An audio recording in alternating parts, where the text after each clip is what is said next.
Hello and welcome to civil service express. आज हम continue करेंगे revision through PYQ series for RIS prelims 2024। ये इस सीरीज़ का 4th वीडियो होगा और इससे पहले हम 3 वीडियोस ऑलरेडी अपलोड कर चुके हैं, जिसमें पहले 2 वीडियोस में हमने इंडियन पॉलिटी को पार्ट्स में कवर किया था और लास्ट वीडियो में हमने कवर किया था मॉडर्न इंडियन हिस्ट्री। और आज की वीडियो में हम देखेंगे इंडियन इकोनॉमी के पीवाईक्यूज़। इस सीरीज़ का मेन उद्देश्य हमारा ये है कि हम सिर्फ पीवाईक्यूज़ को सॉल्व ना करें, बल्कि उनको सॉल्व करते करते साथ में हम उनके कंटेंट को भी देखें कि कौन कौन सी जगहों से ये चीज़ें आ रही हैं, और साथ में उस कंटेंट को समझें कि कैसे इस कंटेंट को आगे यूटिलाइज किया जा सकता है आने वाले प्रीलिम्स एग्ज़ाम्स में। साथ ही हम देखेंगे कैसे एग्जामिनेशन पैटर्न बदल रहा है और कैसे एग्जामिनर ऑप्शंस को फ्रेम करता है और क्वेश्चंस को फ्रेम करता है। तो स्टार्ट करते हैं इंडियन इकोनॉमी के लेक्चर से। पहला टॉपिक है basic knowledge of budgeting, banking, public finance, goods and service taxes, national income and growth and development. इस टॉपिक के अंदर जितने भी पीवाईक्यूज आ रखे हैं वो हम पहले देखेंगे। तो फर्स्ट पीवाईक्यू है 2023 का, which of the following expression shows the formula of gross fiscal deficit। आपको पता होगा जितने भी बेसिक फार्मूलाज हैं इकोनॉमी के, वो आपके एग्ज़ाम के लिए बहुत ज़्यादा इंपॉर्टेंट है। चाहे जीडीपी का हो, चाहे डेफिसिट का हो, चाहे रेवेन्यू का हो, चाहे एक्सपेंडिचर का हो, ये सारे फार्मूलाज आपके एग्ज़ाम के पर्सपेक्टिव से बहुत ज़्यादा इंपॉर्टेंट है। इस आज के वीडियो के अंदर में हम कोशिश करेंगे कि कुछ फार्मूलाज को हम कवर कर लें, लेकिन जो भी फार्मूलाज बचते हैं वो आपको एक बार जाके रिवाइज़ करना है और उसकी कंप्लीट लिस्ट मैं टेलीग्राम चैनल पे अपलोड कर दूंगा।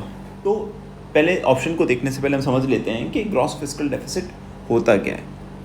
ग्रॉस फिस्कल डेफिसिट का मतलब है कि सरकार ने कितना पैसा कमाया और सरकार ने कितना पैसा खर्च किया, उन दोनों के तालमेल को देखना है। और ये हमको ये फाइंड आउट करना है कि सरकार को अपने एक्सपेंसेस मीट करने के लिए कितना पैसा बोरो करने की ज़रूरत है। डेट मीन्स कि उनके एक्सपेंडिचर उनके रेवेन्यू से कितना एक्सीड कर रहा है कि उनको अब वो पैसा बोरो करना पड़ेगा मार्केट से। तो ग्रॉस फिस्कल डेफिसिट का जो फॉर्मूला होता है वो होता है total expenditure minus non debt creating revenue, that means, और नॉट डेट क्रिएटिंग रिसिप्ट्स। तो उसमें क्या होगा, आपके रेवेन्यू रिसिप्ट्स, क्योंकि रेवेन्यू रिसिप्ट जो भी होते हैं वो आपका डेट नहीं क्रिएट करते। रेवेन्यू रिसिप्ट्स क्या होते हैं, tax revenue, non tax revenue, ठीक है, ये सारे रेवेन्यू रिसिप्ट्स होते हैं। तो माइनस हो गया revenue receipts plus non debt creating capital receipts. इसमें कैपिटल रिसिप्ट सिर्फ वही काउंट होंगे जो डेट बर्डन नहीं क्रिएट करते। डेट मतलब वो चीज़ें उधार नहीं ली गई हो, किसी तरीके का लोन ना हो, किसी तरीके का उधार ना हो। तो ये हो जाएगा ग्रॉस फिस्कल डेफिसिट का फॉर्मूला। तो इन ऑप्शंस में देखें तो इन ऑप्शंस में जो फॉर्मूला सही होगा वो होगा 4th, क्योंकि ग्रॉस फिस्कल डेफिसिट का एक और फॉर्मूला है। तो आप पहले कॉन्सेप्ट समझ लीजिए। ग्रॉस फिस्कल डेफिसिट सरकार का वो एक्सपेंडिचर है जो वो खुद के रिसोर्सेज से फाइनेंस नहीं कर पाई है और जिसके लिए उसको उधार लेना पड़ेगा। तो टोटल एक्सपेंडिचर माइनस ब्रैकेट में revenue receipt plus non debt creating capital receipts. तो उसका सेकंड फॉर्मूला क्या है, तो आपने कितना उधार लिया है, तो वो सब हम चीज़ों को काउंट करेंगे। पहला चीज़ है नेट बोरोइंग एट होम, मतलब आपने इंडिया के मार्केट से कितना उधार लिया, प्लस आपने आरबीआई से कितना उधार लिया, प्लस आपने फॉरेन से, अब्रॉड से कितना उधार लिया। तो जितना भी उधार बनेगा वो हो जाएगा ग्रॉस फिस्कल डेफिसिट। ये दोनों फार्मूलाज जो हैं, ये दोनों फार्मूलाज ग्रॉस फिस्कल डेफिसिट के फार्मूलाज हैं। तो आपको अब मुझे कमेंट में बताना है कि नेट फिस्कल डेफिसिट क्या है। ये चीज़ें आपको इंटरनेट पे जाके देखनी है, जो भी आपके बुक्स पढ़ रहे हो उसमें से देखनी है, और आपको एफर्ट डालना है कि आप भी इन फार्मूलाज को समझें। आपको नेट फिस्कल डेफिसिट भी बताना है और प्राइमरी डेफिसिट क्या होता है, ये दोनों बताना है, ठीक है। प्राइमरी डेफिसिट और नेट फिस्कल डेफिसिट आपको मुझे कमेंट में बताना है। चल बढ़ते हैं नेक्स्ट क्वेश्चन की तरफ। 2023 का second question, which of the following is not a public good. Not आ गया, आपको सर्कल कर लेना है। पहले की वीडियोस में मैं पहले बता चुका हूँ कि जब भी आपके क्वेश्चंस में नॉट, करेक्ट, इनकरेक्ट, ओनली, ऐसे कोई भी एक्सट्रीम वर्ड्स आते हैं, एक्सट्रीम स्टेटमेंट्स आते हैं, तो आपको उसको वहीं पे हाईलाइट या सर्कल कर लेना है, ताकि आपके जो क्वेश्चन गलत होने की संभावना है वो बहुत कम हो जाए। क्योंकि मान लो जैसे आपने विच of the following is a public good, आपने ये सिर्फ इतना पढ़ लिया, नोट पे ध्यान नहीं दिया, ठीक है, तो आपका क्वेश्चन आते हुए भी आपसे गलत हो जाएगा। तो इसने पूछा है कि विच of the following is not a public good, ठीक है। पब्लिक गुड को आपको मैं पहले बता देता हूँ, ऐसे गुड होते हैं जो साधारण जनता के लिए ओपन होते हैं, ठीक है, ये तो उसकी जनरल डेफिनेशन है। लेकिन हम स्पेसिफिक डेफिनेशन की बात करें, अ public good is a type of good which is non excludable. दो वर्ड्स है इसमें, कीवर्ड्स है। पहला तो नॉन एक्सक्लूडेबल, मतलब कोई भी व्यक्ति को उस गुड से एक्सक्लूड नहीं किया जा सकता, उससे वंचित नहीं रखा जा सकता है, ठीक है। और सेकंड उसका कीवर्ड है एंड नॉन राइवलरस। वो क्या होता है, नॉन एक्सक्लूडेबल और नॉन राइवलरस, ठीक है। नॉन राइवलरस का मतलब क्या होता है कि अगर कोई भी एक व्यक्ति उस गुड को यूज़ करता है तो वो चीज़ दूसरे व्यक्ति के लिए कम नहीं हो जाएगी। मतलब जैसे एक ग्लास ऑफ वाटर है, अगर आप एक व्यक्ति उसे यूज़ कर लेगा तो दूसरे के लिए पानी शायद कम बचे, लेकिन पब्लिक गुड ऐसा गुड होता है अगर कोई एक व्यक्ति यूज़ कर ले तो वो दूसरे के लिए कम नहीं होगा। पब्लिक गुड क्या हो सकता है, आपका पब्लिक पार्क हो गया, ठीक है, आप उसे किसी को भी उससे एक्सक्लूड नहीं कर सकते। और दूसरी चीज़, अगर कोई एक व्यक्ति पार्क को यूज़ कर रहा है तो उसको दूसरा भी यूज़ कर सकता है, वो दूसरे के लिए कम नहीं पड़ने वाला है। तो इन तीनों में और क्या चीज़ें हो सकती है पब्लिक गुड। पहला है गवर्नमेंट एडमिनिस्ट्रेशन, ठीक है, एडमिनिस्ट्रेशन को जितने लोग चाहे यूज़ कर सकते हैं और आप उस एडमिनिस्ट्रेशन से किसी को भी एक्सक्लूड नहीं कर सकते। सेकेंड इज़ नेशनल डिफेंस, सबके लिए है डिफेंस, किसी के को भी एक्सक्लूड नहीं कर सकते। And third is roads, roads भी सबके लिए। लेकिन जो इसमें कार दे रखा है, कार वो है प्राइवेट गुड है। प्राइवेट का मतलब ये है, पहली चीज़ तो आपके पास जो भी कार है, किसी के पास भी कार है, आप उसको किसी से और से एक्सक्लूड कर सकते हो। और अगर कोई व्यक्ति, एक व्यक्ति कार यूज़ कर रहा है तो सीधी सी बात है दूसरा व्यक्ति उसको यूज़ नहीं कर पाएगा। तो जो प्राइवेट गुड्स होते हैं वो क्या होते हैं, वो होते हैं एक्सक्लूडेबल होते हैं और राइवलरस होते हैं, ठीक है। ये होती है प्राइवेट गुड की डेफिनेशन, गुड्स की डेफिनेशन, और ये हो गई पब्लिक गुड की डेफिनेशन, ठीक है। कार या कोई भी ऐसी पर्सनल बिलोंगिंग वाली चीज़ें होंगी वो प्राइवेट गुड में आ जाएंगी। बढ़ते हैं नेक्स्ट क्वेश्चन की तरफ। ये है 2021 का first question. What is not included in the index of industrial production which is the measure of industrial activities of Indian economy. देखो, पहले इंडेक्सेस पढ़ने से पहले एक चीज़ बता देता हूँ कि जितने भी इंडेक्सेस है, चाहे CPI है, चाहे WPI है, चाहे इंडेक्स ऑफ इंडस्ट्रियल प्रोडक्शन है, जितने भी इंडेक्सेस हम रेगुलर में पढ़ते हैं, न्यूज़पेपर में या कहीं पे बुक्स में, वो सारे इंपॉर्टेंट है आपके एग्ज़ाम के पर्सपेक्टिव से।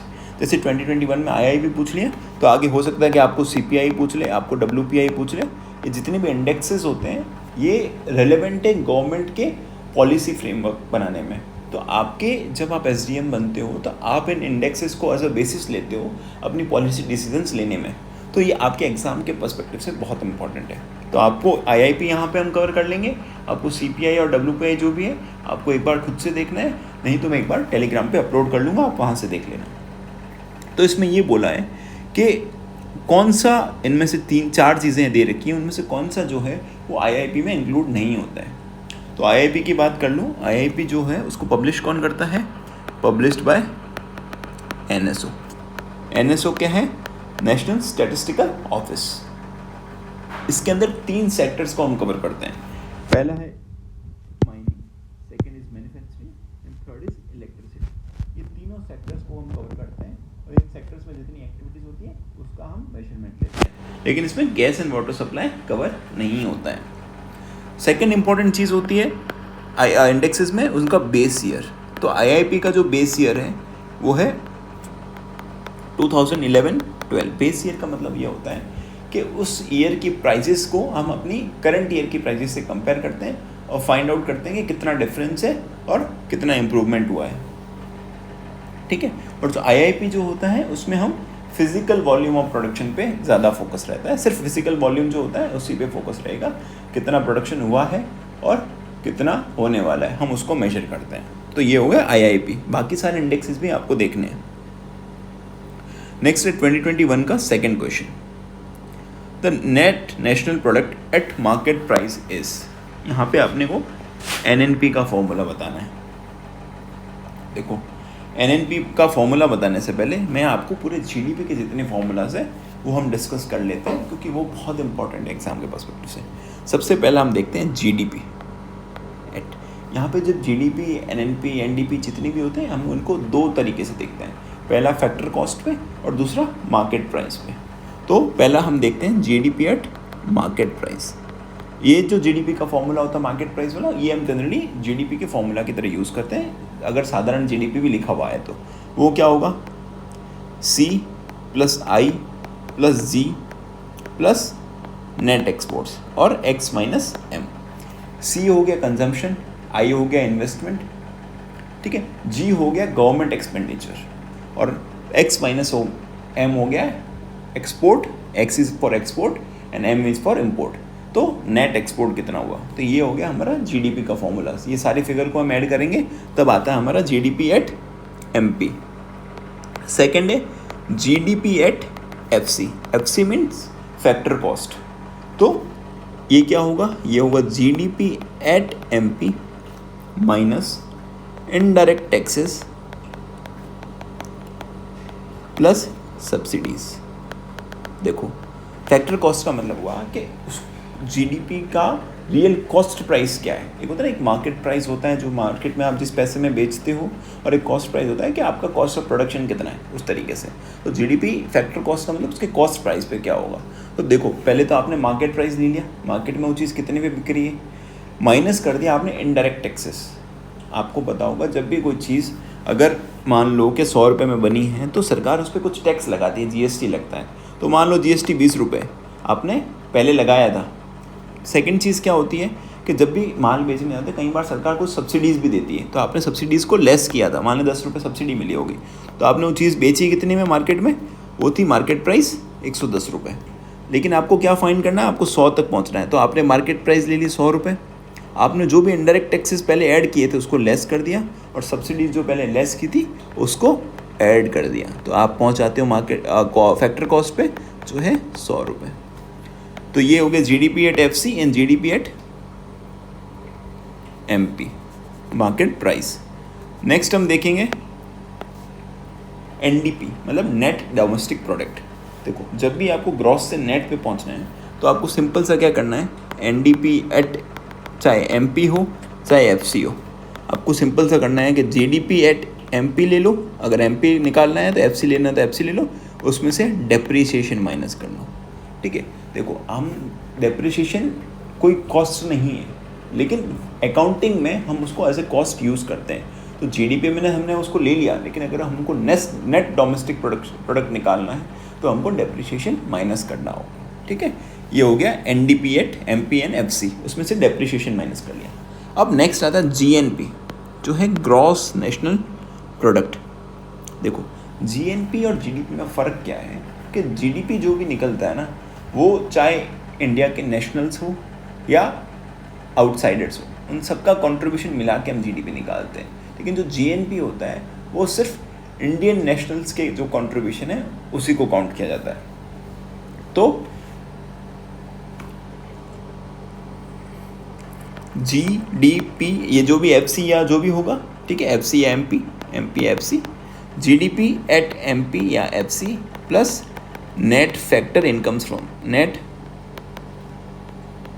Factor income from abroad.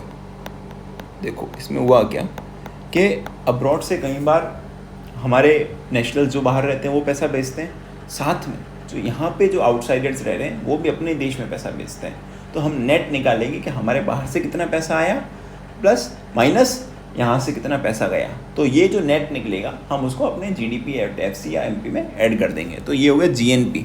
ठीक है, और जीएनपी उसके बाद क्या होता है एनएनपी। अभी मैंने नेट की बात की, जब भी नेट निकालना है तो आपको क्या करना है, डेप्रिसिएशन को माइनस कर लेना है, किस में से, जीएनपी में से। अब जीएनपी में से डेप्रिसिएशन माइनस करोगे आपका एनएनपी निकल जाएगा। अब सबसे इन सब में फॉर्मूलाज में इंपॉर्टेंट चीज़ आती है कि नेशनल इनकम क्या होता है।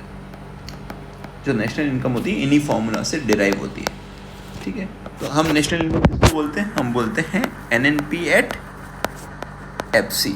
एनएनपी एट एफसी क्या हुआ, हो गया GNP at FC minus depreciation. ठीक है, ये हो गया। NNP/FC जो है वो हमारी नेशनल इनकम है। आपको कभी भी पूछ सकते हैं कि नेशनल इनकम का फॉर्मूला क्या है, तो आपको NNP/FC का फॉर्मूला याद रखना है। तो इस क्वेश्चन का आंसर क्या होगा, net national product at market price, that means GNP/MP minus depreciation, ये हो जाएगा इस क्वेश्चन का आंसर। नेक्स्ट बढ़ते हैं 2021 का third question. In which of the following budget the railway budget was merged with union budget in India. ठीक है, पहले क्या था कि रेलवे बजट और यूनियन बजट अलग अलग प्रेजेंट किए जाते थे। Railway budget railway minister present करता था, union budget finance minister present करता था। ठीक है, लेकिन होता क्या था कि इस कारण से बहुत सारे रिसोर्सेज का डाइवर्जन हो रहा था और एक्स्ट्रा रिसोर्सेज खर्च हो रहे थे। इस पर्पज से गवर्नमेंट ने डिसाइड किया कि 2017-18 के बजट से हम इन बजट्स दोनों यूनियन बजट और रेलवे बजट को साथ में प्रेजेंट करेंगे, और उसको प्रेजेंट कौन करता है, फाइनेंस मिनिस्टर। ठीक है, ये था बजट के बारे में। आपको अब एक और क्वेश्चन पूछ रहा हूँ जिसका आपको मुझे कमेंट में आंसर देना है कि बजट जो है, ठीक है, वो हमारे कॉन्स्टिट्यूशन में कौन से आर्टिकल में मेंशन्ड है और उस आर्टिकल में बजट को किस नाम से बुलाया जाता है। ठीक है, ये आपको मुझे कमेंट में बताना है। नेक्स्ट क्वेश्चन की तरफ बढ़ते हैं, 2021 का फोर्थ क्वेश्चन।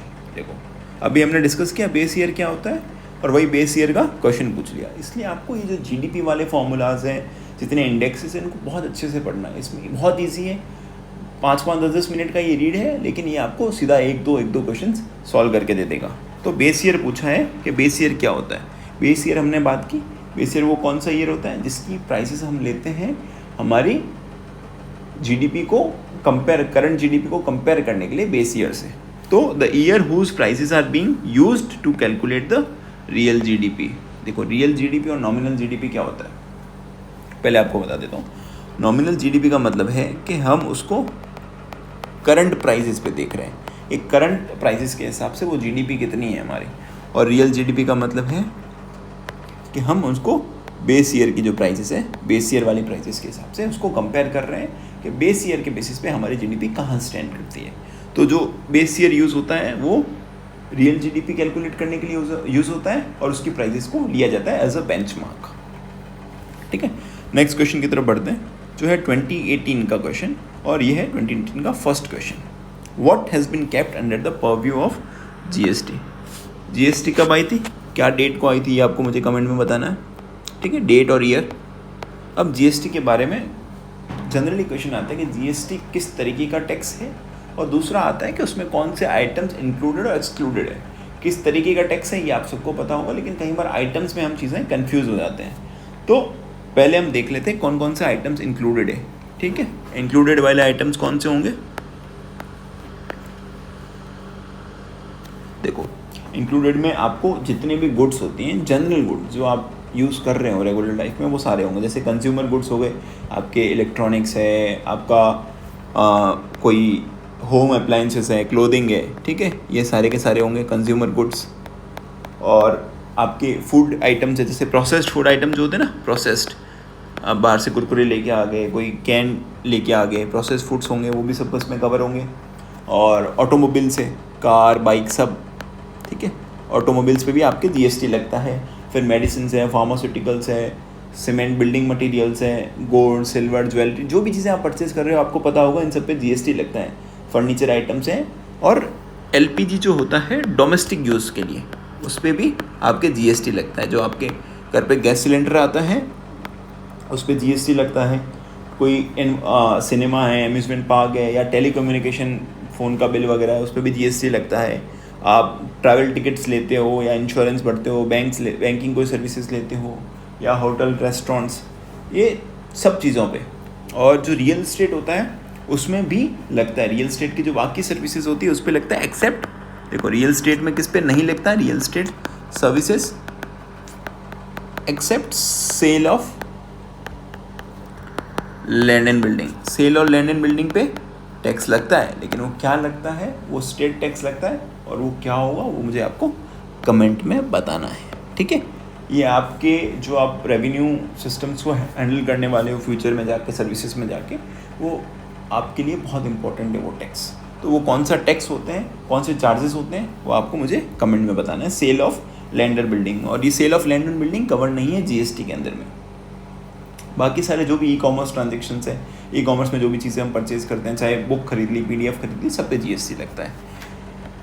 अब मेन चीज़ आती है कि किसको एक्सक्लूड किया गया है, किसको जीएसटी के अंदर में काउंट नहीं किया गया है, किस पे अभी तक जीएसटी नहीं लगता है। तो वो चीज़ें हम एक बार देख लेते हैं। एक्सक्लूडेड आइटम्स में है सबसे पॉपुलर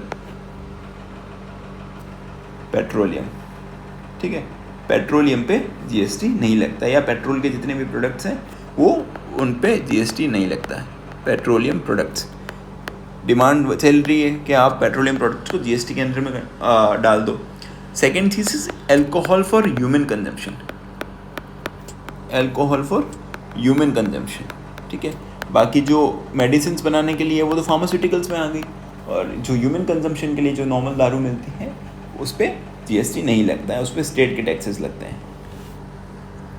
फिर आता है इलेक्ट्रिसिटी, इलेक्ट्रिसिटी पे आपके जीएसटी नहीं लगता है। और रियल स्टेट में कौन सा, सेल ऑफ लैंड बिल्डिंग्स जो है उस पर आपके एक्सक्लूडेड है, ठीक है। Sale of land and building real estate के अंदर में। और जो स्टैम्प ड्यूटी होती है प्रॉपर्टी पे, स्टैम्प ड्यूटी जो होती है, स्टैम्प ड्यूटी है ना, वो भी एक्सक्लूडेड है जीएसटी के पर्व्यू से। फिर हेल्थ केयर सर्विसेज जो भी हैं वो भी एक्सक्लूडेड है, और बेसिक एग्रीकल्चर जो सर्विसेज हैं, जैसे आपने सीड, फर्टिलाइज़र, इक्विपमेंट वगैरह है, तो वो भी एक्सक्लूडेड है। हेल्थ केयर, एग्रीकल्चर, ठीक है, ये एक्सक्लूडेड है। टोल होता है, जो हम टोल टैक्स भरते हैं, वो भी एक्सक्लूडेड है। साथ में जैसे लॉटरी है, गैम्बलिंग है और बैटिंग वगैरह है, ये सारी चीज़ें, एक लास्ट ये है लॉटरी, बैटिंग, गैम्बलिंग, ठीक है, और ये सारी चीज़ें एक्सक्लूडेड है जीएसटी के पर्व्यू से। तो इसमें पूछा है कि कौन सी चीज़ जीएसटी के पर्व्यू के अंदर में आती है। देखो, अल्कोहल एक्सक्लूडेड है, इलेक्ट्रिसिटी एक्सक्लूडेड है, पेट्रोलियम एक्सक्लूडेड है, और जो घी जो है वो है कंज्यूमर प्रोडक्ट, तो ये है जीएसटी के पर्व्यू के अंदर इंक्लूडेड, ठीक है। देखो, एक्सक्लूड क्यों की गई है कुछ चीज़ें, ताकि सेंट्रल और स्टेट गवर्नमेंट्स जो हैं उनका जो टैक्स रेवेन्यू है वो हर्ट ना हो, और उनके पास थोड़ा इंडिपेंडेंस रहे अपने रेवेन्यू को इंक्रीज करने का या मैनेज करने का। नेक्स्ट क्वेश्चन है 2018 का second question, the most volatile part of organised money market in India. देखो, वॉलेटाइल पूछा है ऑर्गेनाइज्ड मनी मार्केट का। देखो, ऑर्गेनाइज्ड का मतलब होता है कि जो फॉर्मल तरीके से चलता है, जहाँ पे इंस्टीट्यूशन से पूरा सिस्टम डेवलप्ड है, जहाँ पे रूल्स रेगुलेशंस है। अनऑर्गेनाइज्ड का मतलब क्या हुआ, जहाँ पे कोई रूल्स रेगुलेशंस नहीं है, और वहाँ पे चीज़ें लोगों के हिसाब से और लोगों के आपस म्यूचुअल ट्रांजेक्शन पे डिपेंड करती है। जैसे आपने किसी रिश्तेदार से उधार ले लिया, तो वो हो गया अनऑर्गेनाइज्ड मनी मार्केट, या किसी मनी लेंडर से ले लिया। तो इसमें पूछा है मोस्ट वॉलेटाइल पार्ट कौन सा है ऑर्गेनाइज्ड मनी मार्केट में। देखो, पहला है government security market. Government security market में क्या होता है, गवर्नमेंट जो है अपनी सिक्योरिटीज़ को सेल और परचेज करती है, तो आपको पता होगा कि वो सबसे ऑर्गेनाइज्ड मार्केट है। इसमें जैसे टी बिल्स होते हैं हम, ठीक है, टी बिल्स इशू करती है गवर्नमेंट, ठीक है। टी बिल्स कितने दिनों तक के इशू हो सकते हैं वो कमेंट में बताइए, ठीक है। मैं बता देता हूँ, 91 है, 182 डेज़ हैं और 364 डेज़। 91, 182 और 364 डेज़ के हम टी बिल इशू करती है गवर्नमेंट, जो आप परचेज़ कर सकते हो। और ये परचेज़ किस बेसिस पे होता है कि आपको इशू किया जाता है डिस्काउंट पे। जैसे उस बिल को अगर आप 364 दिन बाद आप रिडीम करवाओगे तो आपको 100 रुपये मिलने वाले, तो सरकार उसको 95 में आपको बेच देगी कि आप 364 दिन बाद आना और उनसे 100 रुपये ले जाना। तो ये इसको इशू किया जाता है डिस्काउंट पे, ठीक है। ये टी बिल्स इशू होते हैं। Second is commercial bill market. Commercial bill market का मतलब ये है कि आप जो बिल ऑफ एक्सचेंज वगैरह होते हैं, ठीक है, ट्रेड में के आपस में जो ट्रेडिंग का बिल्स आप पास होते हैं, तो वो हो गया कमर्शियल बिल मार्केट। इसमें भी आप क्या करते हो कि बिल्स को डिस्काउंट करवा देते हो और बिल्स का एक्सटेंशन होता है, वो सारी चीज़ें होती है कमर्शियल बिल मार्केट के अंदर। ये भी थोड़ा सा ऑर्गेनाइज्ड है, बहुत प्रेडिक्टेबल है, ठीक है, ये वॉलेटाइल नहीं है इतना। सबसे नेक्स्ट जो वॉलेटाइल है वो है कॉल मनी मार्केट। देखो, कॉल मनी पहले क्या होता है, कॉल मनी ये होता है कि जो बैंक्स होती हैं वो आपस में लैंड करती है, ठीक है, या मार्केट से लैंड करती है, एकदम शॉर्ट टर्म के लिए पैसा लैंड करती है, जिसको बोलते हैं कॉल मनी। ठीक है। तो ये जो शॉर्ट टर्म फंड्स जो होते हैं, ये मार्केट बड़ा वॉलेटाइल होता है, इसमें चीज़ें और रेट्स जो होती हैं वो सिचुएशंस और टाइमिंग के हिसाब से बदलती रहती है, ठीक है। तो इसलिए कॉल मनी मार्केट जो है वो सबसे वॉलेटाइल है। और फोर्थ इज सर्टिफिकेट और डिपॉजिट मार्केट। सर्टिफिकेट और डिपॉजिट मार्केट का मतलब यहाँ पे एक सर्टिफिकेट और डिपॉजिट को बोलते हैं जैसे एक नेगोशिएबल इंस्ट्रूमेंट है जो बैंक या फाइनेंशियल इंस्टीट्यूशन इशू करते हैं कि आपने उनके पास कोई डिपॉजिट करवाया है तो उसका ये सर्टिफिकेट है। तो ये सर्टिफिकेट ऑफ जो डिपॉजिट्स होते हैं वो ट्रेडेबल होते हैं, आप उसको ट्रेड कर सकते हो। और जनरली इनकी जो मैच्योरिटी होती है वो 7 डेज से लेके 1 ईयर तक इनकी मैच्योरिटी होती है और फिक्स इंटरेस्ट रेट होता है। और आप चाहो तो बैंक से पैसा ले लो, आप इससे चाहो तो ट्रेड भी कर सकते हो। तो ये भी बड़ा ऑर्गेनाइज्ड मार्केट है। लेकिन ये जो कॉल मनी है, क्योंकि इसमें आपको किसी को इमरजेंसी फंड्स चाहिए, शॉर्ट टर्म के लिए चाहिए, तो इसकी रेट्स वगैरह हैं वो थोड़ी चेंज होती रहती है और इसलिए ये मार्केट काफ़ी वॉलेटाइल है। नेक्स्ट क्वेश्चन की तरफ बढ़ते हैं, 2018 का third question. Which one of the following is not included in the revenue account of the budget. Not पे अपन ने बोला कर दिया। देखो अभी हमने क्या कवर किया, मार्केट, आपको स्टॉक मार्केट भी पढ़ना है, आपको मनी मार्केट्स पढ़ने हैं। मनी मार्केट ये अभी जो हमने डिस्कस की वो सारे मनी मार्केट्स थे, लेकिन आपके टॉपिक सिलेबस में स्टॉक मार्केट भी है, तो आपको उसको भी अच्छे से देखना है। अगर मान लो कि स्टॉक मार्केट में रिसेंट में कोई नए इनोवेशंस आए हैं, ठीक है, जैसे ट्रांजेक्शन्स टाइम जो थे या टी टाइम बोलते हैं जिसको, वो अभी रिसेंटली गवर्नमेंट ने सेबी ने चेंज किया है, तो वो उन सारे चेंजेस क्या क्या हुए हैं और नए नए ट्रेंड्स क्या आ रहे हैं उनको भी आपको स्टॉक मार्केट में अच्छे से देखना। आपको बेसिक्स तो देखना ही है, आपको हिस्टोरिकल जो फैक्ट्स है वो भी देखने हैं, लेकिन आपको नए नए चेंजेस क्या आ रहे हैं वो उनकी पूछे जाने की ज़्यादा संभावना होती है, क्योंकि पुराने वाले जो भी क्वेश्चंस हैं वो सबको उनको पता होता है, आरपीएस से कोई सबको आता है, लेकिन ये जो नई चीज़ें हैं ये करंट अफेयर्स के रिलेटेड होती है और साथ में आपके स्टैटिक्स से भी रिलेटेड होती है। इनका मेन पर्पस ऐसे क्वेश्चन पूछने का होता है कि वो इंसान का एप्टीट्यूड चेक कर रहे हैं कि वो बंदा कितना अवेयर है, वो अवेयर है कि नहीं मार्केट में क्या चीज़ें हो रही है, वो मार्केट में जो चीज़ें हो रही है उसके सिलेबस से या उसके स्टैटिक नॉलेज से कैसे रिलेटेड है। तो जब भी आप कोई चीज़ें पढ़ें, इकोनॉमी में स्पेशली इकोनॉमी है, पॉलिटी है, कि जो रिसेंट में कोई चीज़ हुई है वो चीज़ आपके सिलेबस से कैसे रिलेटेड है, आपको उसको देखना है और अच्छे से उसको समझना है। द क्वेश्चन है which one of the following is not included in the revenue account of the budget.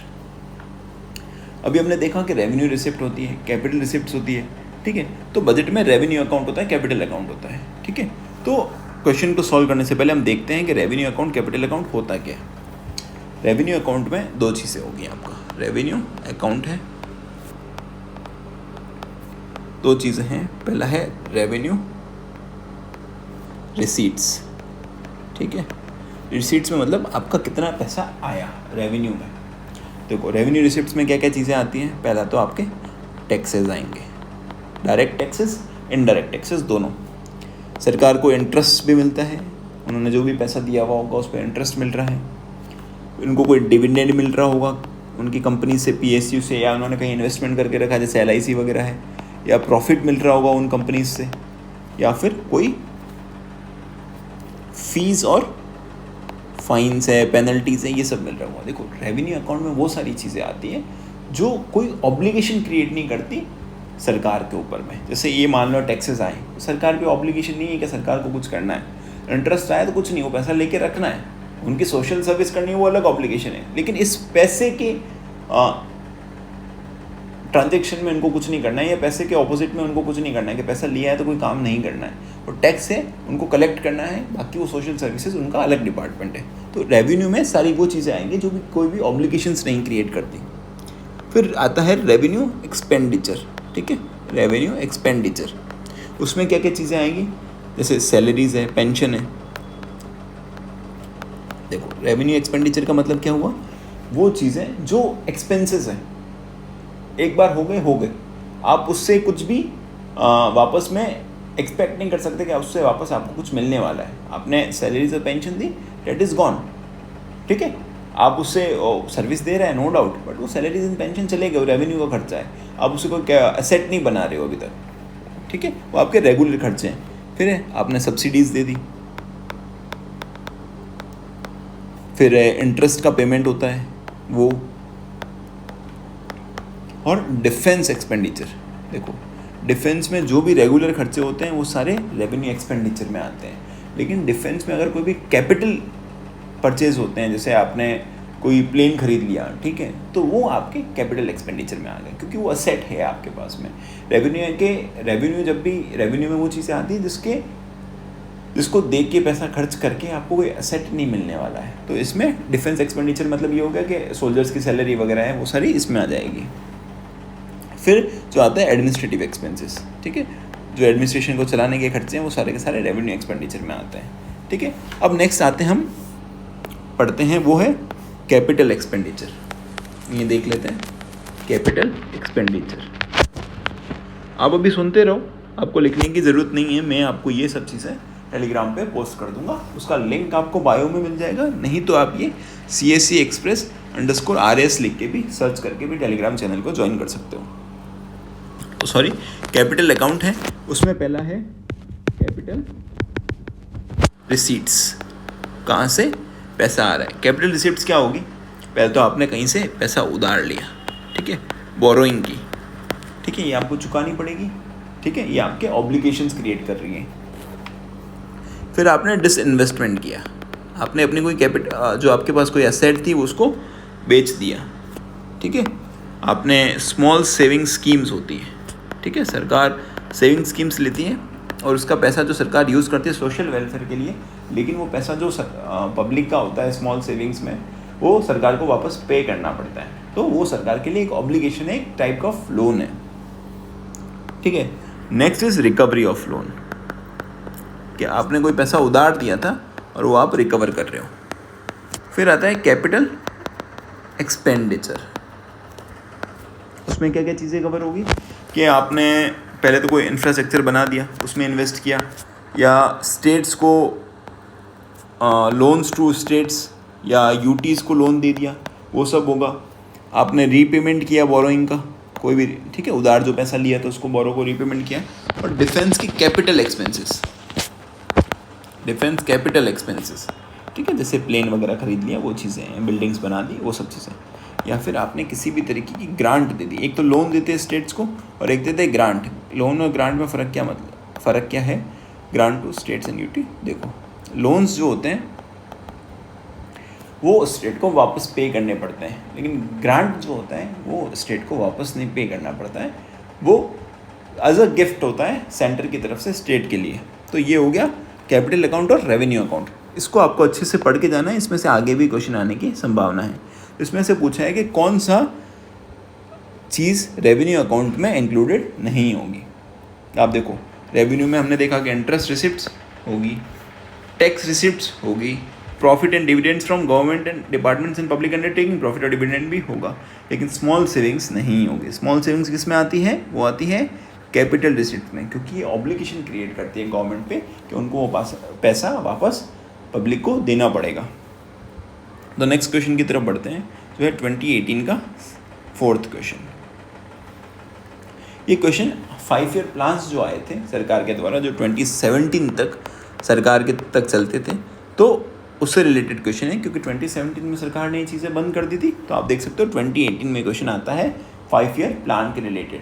ये क्वेश्चन तो आपके स्टैटिक का है, लेकिन आता कहाँ से? करंट में हो रही इवेंट से। तो 11th 5 ईयर प्लान ने किस चीज़ पे फोकस किया था? तो 11th 5 ईयर प्लान ने फोकस किया था fast and more inclusive growth, ठीक है। और 11th 5 ईयर प्लान था कब से कब तक?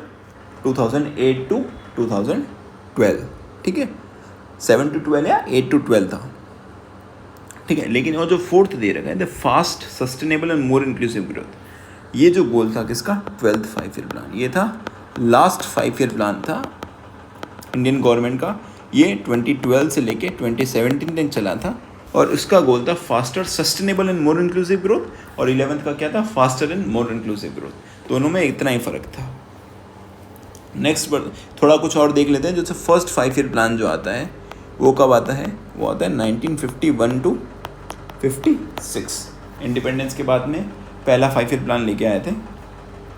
उसका जो फोकस था वो था हमारी जो एग्रीकल्चर था उस इकोनॉमी को इम्प्रूव करना और उसको सही करना। सेकेंड 5 ईयर प्लान का फोकस था, ये जो 1956 से 61 तक आया था, उसका फोकस था कि हम इंडस्ट्रीज़ पे फोकस करें, जो हैवी इंडस्ट्रीज़ हैं उस पर फोकस करें। और इस प्लान को क्या बोलते थे ये आपको मुझे बताना है। इनको 2 लीडर्स थे, उनके नाम पे इस प्लान का नाम रखा गया था, जो था सेकंड 5 ईयर प्लान। आपको सारे 5 ईयर प्लान्स को एक बार पढ़ना है और आपको कमेंट में बताना है कि सेकंड 5 ईयर प्लान जो था उसका नाम क्या था। इंदिरा गांधी की सरकार के टाइम पे एक 5th 5 ईयर प्लान आता है जिसका मोटिव होता है गरीबी हटाओ, और उसका टाइम पीरियड होता है 74 to 79, गरीबी हटाओ। ठीक है, ये इंदिरा गांधी ने नारा दिया था और ये 5 ईयर प्लान का भी मेजर फोकस था कि पुअर्टी को हमको एलिमिनेट करना है। ठीक है, तो ये जब ये 2017 के बाद में ये 5 ईयर प्लान सब खत्म हो गए, तो अब जो हम जिन चीज़ों को मद्देनज़र रखते हुए हमारा प्लानिंग करते हैं वो है लॉन्ग टर्म विजन फ्रेमवर्क और नीति आयोग। जो प्लानिंग कमीशन एंड हो गया था उसके बाद में नीति आयोग ने जगह ले ली, और नीति आयोग अब लॉन्ग टर्म विजन फ्रेमवर्क्स बनाता है जिसको ध्यान में रख के सरकारें अपने आगे की प्लानिंग करती है। नेक्स्ट क्वेश्चन की तरफ बढ़ते हैं जो है 2016 का first question. Consider the following important sources of tax revenue for the central government. क्या सरकार के पास ये टैक्सेस आते कहाँ से हैं? ठीक है, आपको क्या करना है, डिसेंडिंग ऑर्डर में in terms of gross tax revenue. ठीक है, आपको सबसे ज़्यादा पहले कहाँ से मिला, उसके बाद में कम करते हुए डिसेंडिंग ऑर्डर में बताना है कि ग्रॉस टैक्स रेवेन्यू कहाँ से मिल रहा है। तो देखो, सबसे ज़्यादा जो टैक्स रेवेन्यू मिलता है वो है कॉरपोरेशन टैक्स से। ठीक है, सेकंड मिल रहा है इनकम टैक्स से।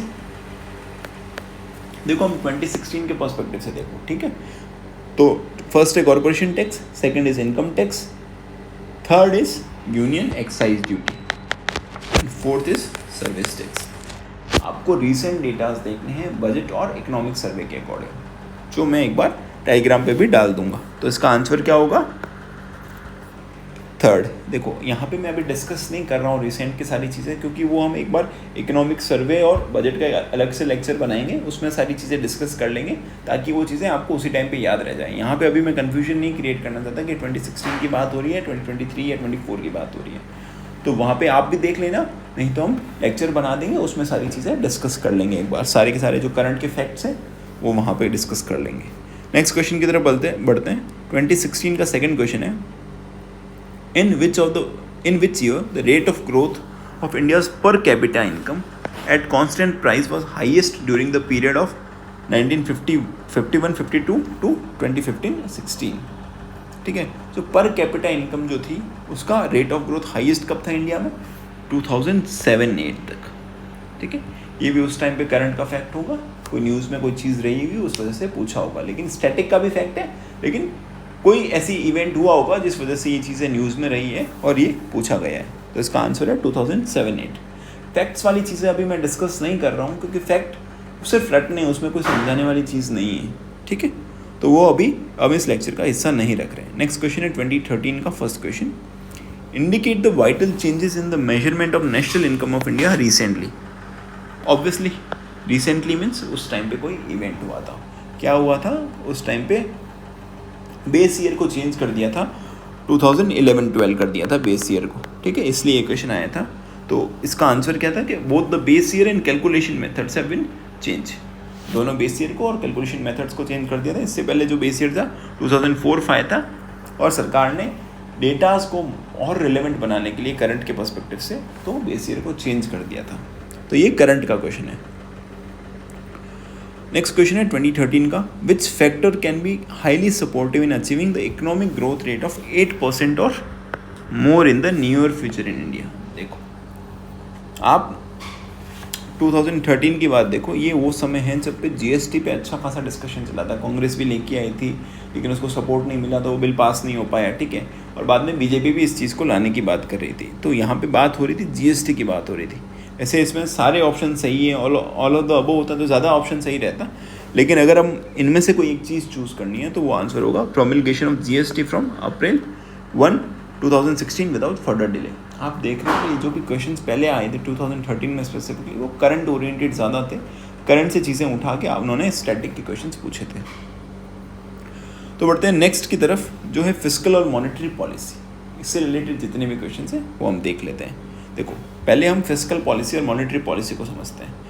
फिस्कल पॉलिसी जो होती है उसका मतलब ये हुआ कि सरकार पहली चीज़ देखो, फिस्कल पॉलिसी का डिसीजन कौन लेता है? गवर्नमेंट लेती है, ठीक है, सेंट्रल गवर्नमेंट लेती है। और इसका फोकस पॉइंट क्या होता है? जो गवर्नमेंट का एक्सपेंडिचर होता है वो कैसे मैनेज हो ताकि इकोनॉमी को मैनेज किया जा सके, कंट्रोल किया जा सके। यहाँ पे गवर्नमेंट का एक्सपेंडिचर है और वो कैसे पैसा कलेक्ट करने वाली है, टैक्सेशन के थ्रू, ठीक है। तो गवर्नमेंट के हाथ में जो चीज़ें होंगी वो हम फिस्कल पॉलिसी में पढ़ते हैं। और मॉनेटरी पॉलिसी का मेन जो करता धरता वो होता है आरबीआई, ठीक है। गवर्नमेंट भी इसमें रोल निभाता है लेकिन आरबीआई इसका मेन करता धरता है और ये देखता है मनी सप्लाई को, मार्केट में मनी सप्लाई कैसे मैनेज हो वो हम मॉनेटरी पॉलिसीज के थ्रू देखते हैं। लिक्विडिटी कैसे मैनेज हो मार्केट में वो हम मॉनेटरी पॉलिसी के थ्रू देखते हैं। तो पहला क्वेश्चन देखते हैं, विच of the following is not a measure of selective credit control, ठीक है। देखो, सेलेक्टिव क्रेडिट कंट्रोल का मतलब ये हुआ कि कैसे जो मार्केट में क्रेडिट आ रहा है, जो लोन्स है, उधार है, वो चीज़ें, उसका फ्लो कैसे मैनेज किया जाए। और सेलेक्टिव क्रेडिट कंट्रोल करता कौन है? ये करता है आरबीआई करता है। आरबीआई मार्केट में कैसे क्रेडिट मैनेज होगा वो करता है थ्रू सेलेक्टिव क्रेडिट कंट्रोल। कैसे करते हैं वो लोग? से लैंडिंग मार्जिन्स हैं उसको चेंज कर देते हैं। लैंडिंग मार्जिन्स का मतलब क्या होता है कि जो लोन है और उसकी वैल्यू ऑफ कोलेट्रल है। से मान लो कि आपके 100 रुपये का लोन लेना है तो आपके पास कुछ ऐसी कोलेट्रल होनी चाहिए जो इस 100 रुपये के लोन को पूरा कर सके। कल को अगर आप लोन नहीं देते हो तो वो पूरा कर सकें, तो वो लैंडिंग मार्जिन्स अलग अलग चेंज कर सकती है आरबीआई। तो मान लो अगर वो 100 रखे तो लोग शायद लोन कम लेंगे। अगर मान लो वो लैंडिंग मार्जिन्स को 80 कर दें तो लोन की प्रोबेबिलिटी ज़्यादा बढ़ जाएगी, मार्केट में लोग लोन लेने वाले ज़्यादा आ जाएंगे। अगर आपको मान लो 80 रुपये की चीज़ रख के 100 रुपये का लोन मिल रहा है तो लोग वो करना चाहेंगे। आप और 40 कर दो तो लोन की इंटेंसिटी और ज़्यादा बढ़ जाएगी। तो आप लैंडिंग मार्जिन्स को चेंज करके भी आप क्रेडिट को कंट्रोल कर सकते हो। दूसरा है सेल ऑफ गवर्नमेंट सिक्योरिटीज़। देखो, गवर्नमेंट सिक्योरिटीज़ से क्या होता है, आप गवर्नमेंट सिक्योरिटीज़ को सेल करते हो, मार्केट से पैसा उठा लेते हो। तो जब भी आप मार्केट से पैसा उठाओगे ना, आपने अगर मान लो कि मार्केट में 100 रुपये, ठीक है, मार्केट में 100 रुपये, सब जितने भी गवर्नमेंट प्राइवेट सेक्टर सब मिलके 100 रुपये एक्सेस कर सकते हैं। सरकार ने क्या किया कि एक काम किया कि मैम सिक्योरिटीज़ बेच दी 50 रुपये की और 50 रुपये खुद ले लिए। तो अब मार्केट में जो प्राइवेट सेक्टर है उसके लिए कितने रुपए बचते हैं? 50 रुपये। कल को सरकार ठान ले कि मैम 80 रुपये के गवर्नमेंट बॉन्ड्स बेच के और 80 रुपये अंदर ले लेंगे तो प्राइवेट के लिए पैसा और कम हो गया। तो यहाँ ऐसे भी सरकारें क्रेडिट को कंट्रोल करती है कि कितना पैसा प्राइवेट सेक्टर के पास में रहना चाहिए, ठीक है। ये हो गया sale of government securities. Third is credit rationing. Credit rationing का मतलब ये होता है कि आरबीआई कुछ रेस्ट्रिक्शंस लगा देती है कि स्पेसिफिक सेक्टर के लिए इतना पैसा मिलना चाहिए और बाकी सेक्टर्स के लिए इतना पैसा मिलना चाहिए, ठीक है। वो हो गया क्रेडिट रेशनिंग, कंट्रोल लगा देंगे। मोरल सुएशन का मतलब है आपने अपने पब्लिक की इच्छा जाहिर की कि हाँ कि हम का थोड़ा बहुत रिक्वेस्ट कर दिया, आपने रिक्वेस्ट कर दिया आरबीआई को कि आपको इतना इस सेक्टर को देना है, इतना इस सेक्टर को। ये कोई ऑफिशियल मेजर नहीं होता है, जनरली ये रिक्वेस्ट टाइप ऑफ मेजर होता है जिसको बोलते हैं मोरल सुएशन। आप उसको मोरल ग्राउंड पे परसुएट करने की कोशिश कर रहे हो। तो देखो, आपको देखना है कि सेलेक्टिव क्रेडिट कंट्रोल का कौन सा तरीका। सेलेक्टिव का मतलब ये हो गया कि आप किसी एक सेक्टर में कैसे चीज़ों को कंट्रोल कर सकते हो। तो आप मोरल सुएशन कर सकते हो। जी हाँ, आपने कोई मोरल ग्राउंड पे उनको बोल दिया कि आपको एग्रीकल्चर पे ज़्यादा पैसा देना चाहिए, आपको इस इंडस्ट्री में ज़्यादा पैसा चाहिए, या फिर क्रेडिट रेशनिंग कर दी, इससे हो सकता है। या फिर लैंडिंग मार्जिन चेंज कर दिए कि भाई एग्रीकल्चर में लैंडिंग मार्जिन ये रहेगा, इंडस्ट्रीज़ में एमएसएमई में ये रहेगा। तो इस तरीके से आप कंट्रोल कर सकते हो। लेकिन जो गवर्नमेंट सिक्योरिटीज़ का सेल है उससे आप सेलेक्टिव क्रेडिट नहीं कंट्रोल कर सकते। आपने सरकार ने मान लो अगर 80 रुपये की चीज़ उठा ली, 80 रुपये के गवर्नमेंट बॉन्ड करके उठा ली, तो 20 रुपये जो बचेंगे ना वो सबके लिए बचने वाले 20 रुपये। ऐसा नहीं कि वो 20 रुपये स्पेसिफिक सेक्टर के लिए बचने वाले हैं, स्पेसिफिक सेक्टर के लिए नहीं बचने वाले हैं। वो बचेंगे तो सबके लिए बचेंगे। तो वो सेलेक्टिव क्रेडिट कंट्रोल का मैकेनिज्म नहीं है, वो क्रेडिट कंट्रोल का मैकेनिज्म है लेकिन सेलेक्टिव का नहीं है। तो आंसर क्या हो जाएगा? 2। अब बढ़ते हैं नेक्स्ट क्वेश्चन की तरफ, 2023 का second question. Which of the following is not a tool of fiscal policy? ठीक है, फिस्कल पॉलिसी का टूल नहीं। देखो, आप बहुत बार ऊपर भी नोट आया, यहाँ पे भी नोट आया। नोट बहुत इंपॉर्टेंट है। आप नोट नहीं पढ़ा आपने तो आता हुआ भी क्वेश्चन आप गलत करके आ जाओगे। कौन सा टूल नहीं है फिस्कल पॉलिसी का? देखो, फिस्कल पॉलिसी की अभी हमने बात की कि जहाँ पे गवर्नमेंट यूज़ करती है अपने एक्सपेंडिचर और जो रिसीट वाला जो फंक्शन होता है उसको यूज़ करती है ताकि वो इकोनॉमी में इन्फ्लुएंस ला सके, कोई भी इम्पैक्ट ला सके। तो ये फिस्कल पॉलिसी है। फिस्कल पॉलिसी के गवर्नमेंट के पास क्या क्या टूल होते हैं? पहला टूल होता है कि पब्लिक का एक्सपेंडिचर, कौन सी चीज़ों पे कितना पैसा खर्च कर रहा है। ठीक है, अगर मान लो सरकार एक्सपेंडिचर करती है तो मार्केट में पैसा आएगा तो लोग उस पैसे को खर्च करना चाहेंगे, खर्च करेगा तो डिमांड बढ़ेगा तो इन्फ्लेशन बढ़ने की संभावना भी रहती है। ठीक है, सेकंड है टैक्सेशन, कि सरकार कितना टैक्स लेगी। अगर मान लो कि सर आप कमा 100 रहे हो, सरकार बोले कल से 70% टैक्स लगेगा, तो आपका 70% पैसा तो चला गया, आपके पास 30 रुपये बचा, तो आपकी जो डिमांड कैपेसिटी है वो कम हो जाएगी और मार्केट में रिसेशन आने की भी संभावना रहती है क्योंकि डिमांड ही नहीं है। ठीक है, third is deficit financing. Deficit financing का मतलब होता है कि सरकार का जो भी फिस्कल डेफिसिट होता है वो सरकार उसको कैसे फाइनेंस करती है, किस तरीके से फाइनेंस करती है। वो फाइनेंसिंग आरबीआई से पैसा लेके करती है, पब्लिक से पैसा लेके करती है, ठीक है, या फॉरेन से पैसा लेके करती है। वो सारी चीज़ें इम्पैक्ट करती है, मार्केट में लिक्विडिटी को इम्पैक्ट करती है, या फिर जो हमारा रुपी का है, ठीक है, रुपी का जो रेट है उसको भी इन्फ्लुएंस करती है। और fourth is subsidy and transfer payment. Subsidies का मतलब है आपने कोई छूट दे दी, और ट्रांसफ़र पेमेंट्स क्या होते हैं वो एक देखो। ट्रांसफ़र पेमेंट्स का मतलब है कि आपने बिना कोई रिटर्न के एक्सपेक्टेशन से किसी को पैसा दिया, उससे ग्रांट कैसे होती है वैसे ट्रांसफ़र पेमेंट्स होते हैं कि आप उसके ऑपोजिट में आप कुछ भी एक्सपेक्ट नहीं करते हो। जनरली सरकार ने मान लो कि जैसे बोला था कि 15 लाख रुपए आपके खाते में आएंगे, तो 15 लाख रुपए अगर आ जाते हैं तो वो ट्रांसफ़र पेमेंट होता है कि आपने दे दिए, आप कोई कुछ भी एक्सपेक्ट नहीं कर रहे हो पब्लिक से, तो वो हो गया ट्रांसफ़र पेमेंट्स।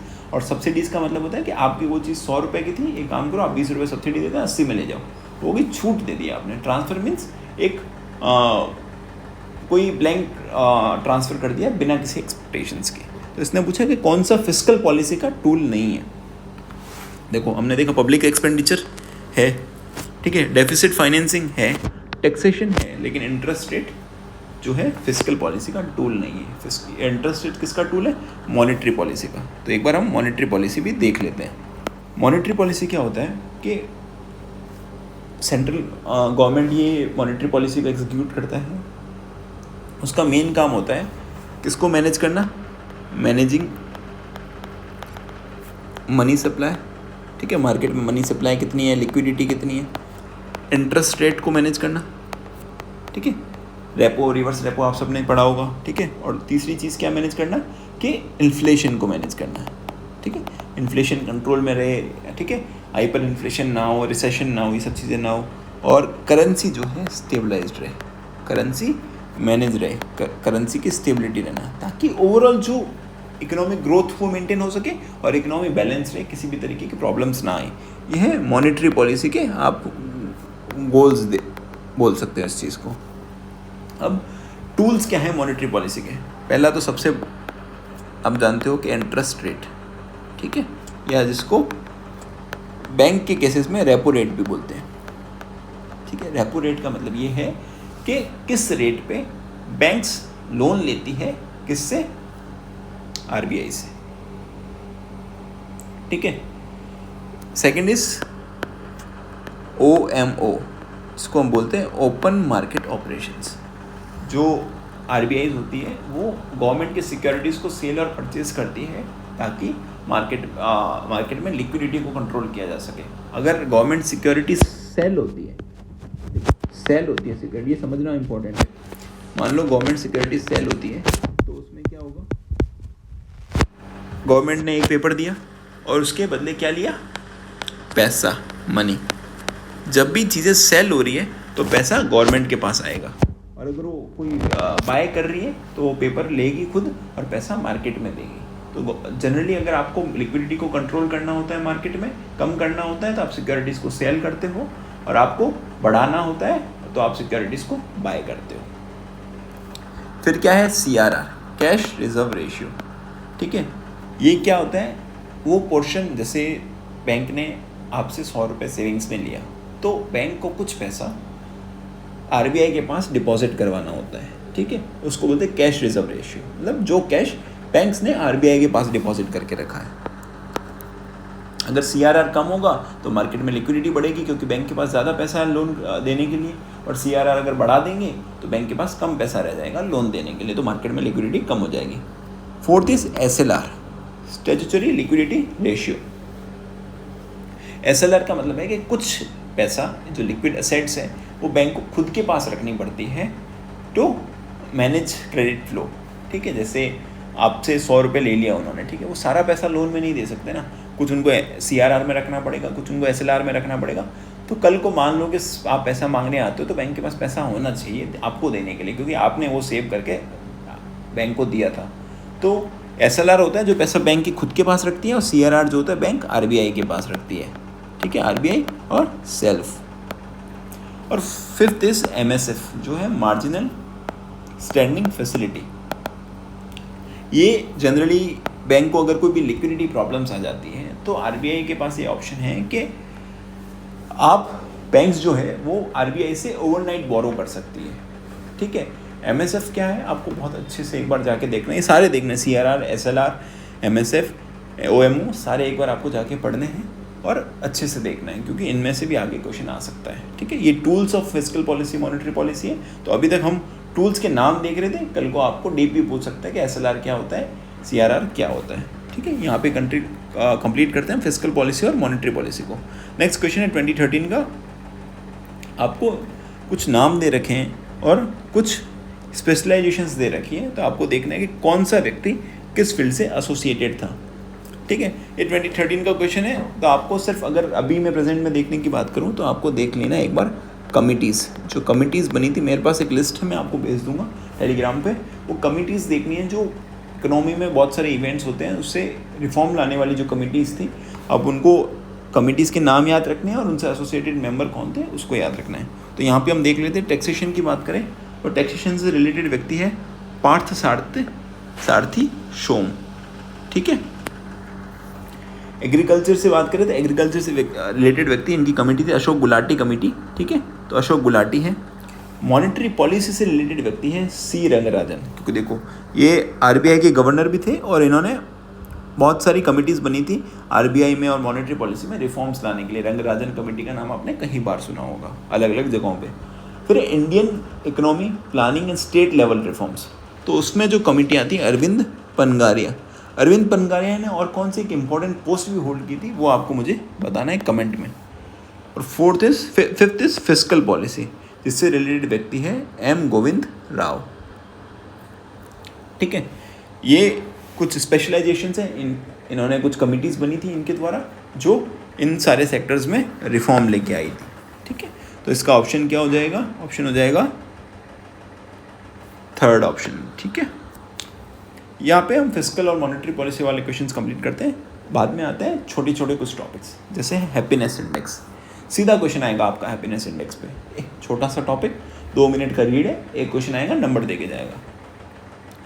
हैप्पीनेस इंडेक्स के बारे में देखते हैं। फर्स्ट क्वेश्चन है the rank of India in the global happiness index 2023 is, यह है 126, ठीक है। 2024 की बात करें तो भी अभी रैंक क्या है, 126 ही है हमारी रैंक। तो वर्ल्ड हैप्पीनेस रिपोर्ट की बात कर लेते हैं, ग्लोबल हैप्पीनेस इंडेक्स की बात कर लेते हैं। इसको रिलीज़ कौन करता है, रिलीज़ करता है यूनाइटेड नेशन सस्टेनेबल डेवलपमेंट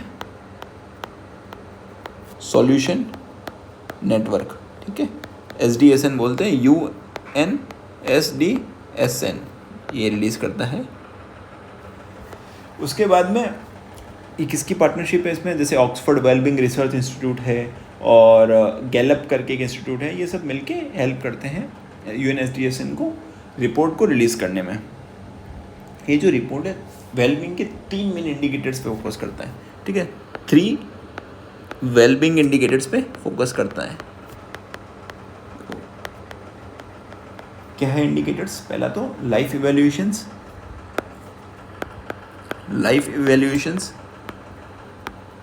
फिर positive emotions and negative emotions. तो ये हो गया positive emotions, third is negative emotions, ठीक है। अब 3 तो इसके वेलबिंग इंडिकेटर्स हैं और 6 की फैक्टर्स हैं। मतलब ये जो 3 वेलबिंग्स देखेगी वो किस बेसिस पे देखेगा, 6 फैक्टर्स के बेसिस पे देखेगा। तो 6 फैक्टर्स क्या हैं इसके अंदर? पहला तो है सोशल सपोर्ट, कि उस व्यक्ति के पास कितना सोशल सपोर्ट है, ठीक है, मतलब सोसाइटी है उसके सपोर्ट करने के लिए, नहीं है, या फिर इंडिविजुअलिस्टिक सोसाइटी है कि कोई देखने वाला भी नहीं है। सेकंड इज इनकम, व्यक्तियों की इनकम क्या है। थर्ड उनकी हेल्थ कैसी है। फोर्थ इज फ्रीडम है कि नहीं उनके पास। फिफ्थ इज जेनरोसिटी, मतलब लोग जेनरस है या नहीं है, या फिर मतलबी है, कोई किसी को परवाह तक नहीं है किसी की। और sixth is absence of corruption. देखो करप्शन को क्यों उन्होंने वेलबिंग से कंपेयर किया है। आप करप्शन को देखोगे तो करप्शन जब होता है कि कोई एक व्यक्ति किसी और दूसरे व्यक्ति से आगे निकलना चाहता है। It is the main reason behind corruption, चाहे करने वाला हो या चाहे करवाने वाला हो, चाहे पैसे लेने वाला हो चाहे देने वाला हो।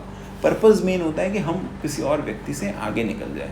तो किसी सोसाइटी में अगर करप्शन एब्सेंट होगा, that means that society promotes equality, ठीक है, वो जो सबको बराबर ट्रीट करना चाहती है, सबको एक साथ रखना चाहती है, तो ऐसी सोसाइटी में हैप्पीनेस होने की ज़्यादा संभावना है।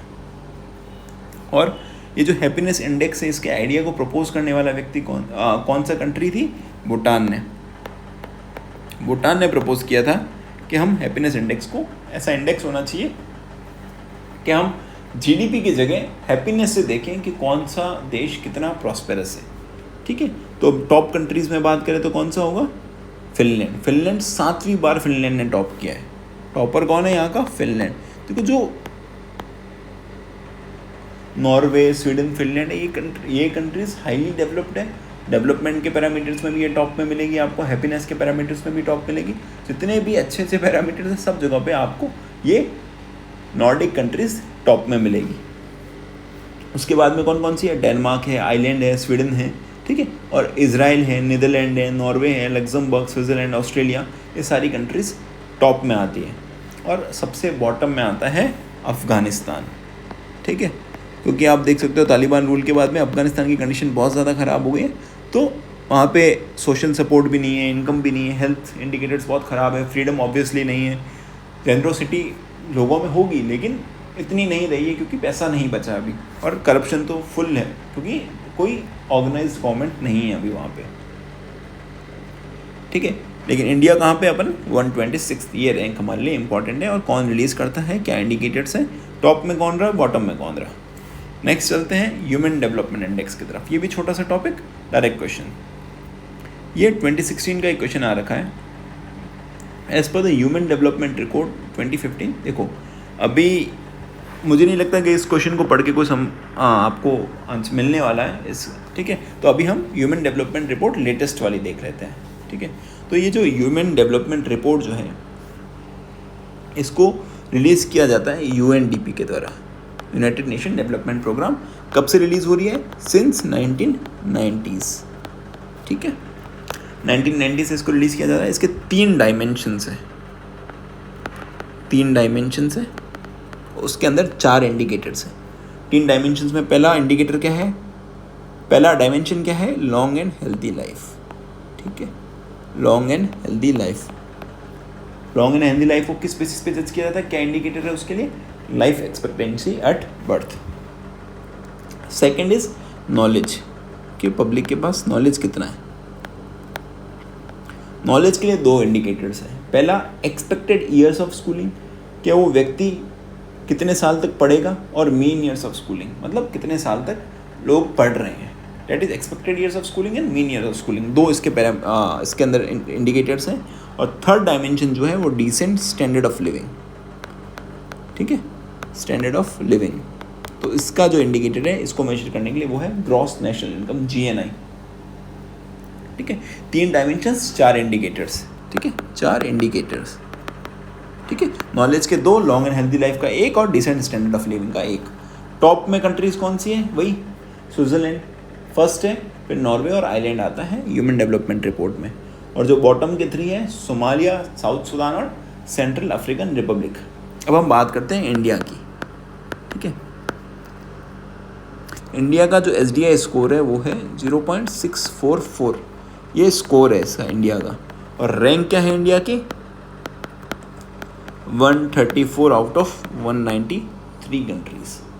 मतलब हमारी रैंक में 2015 का आपने स्टेटस देख लिया, 130 रैंक थी हमारी और अभी 134 है। कंट्रीज़ 5 बड़ी हैं तो हमने भी रैंक 4 बढ़ा दी है। हमारे 15 से लेके अभी तक में कोई खास इंप्रूवमेंट आया ही नहीं है।